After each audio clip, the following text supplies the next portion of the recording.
சரி, அதெல்லாம் இருக்கட்டும். கல்யாண லைஃப் எப்படி போகுது?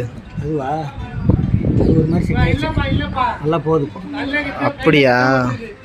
ஆல்ரெடா நீ நல்ல வேலை, நல்ல சம்பளம், எந்த கெட்ட பழக்கம் இல்லாத டீ டோட்டல் யாருக்குமே பொண்ணு கிடைக்கல.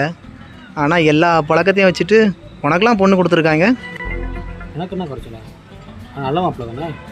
நல்ல மாப்பிள்ளையா? சரி, பொண்ணு வீட்டில் கேட்டிருப்பாங்களே, என்ன சொன்னேன்?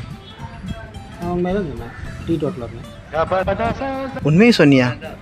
ஏய், நீ வீட்டில் இருந்ததை விட பாதி நேரம் பாரில் தான் இருப்ப. நீ எப்படா டீ டோட்டலரான? டீ டோட்டல் தான். ஏய், நேற்று கூட என் கூட குடிச்சியடா. டீ கடைக்கு போனால் என்ன பண்ணுவேன்? டீ குடிப்ப, அப்புறம் சிகரெட் வாங்கி அடிப்ப. என்ன சிகரெட்? என்ன சிகரெட்டு? டோட்டலு. அப்புறம் டீ டோட்டலு. அவ்வளோதான். உண்மையை தானே சொன்னேன்.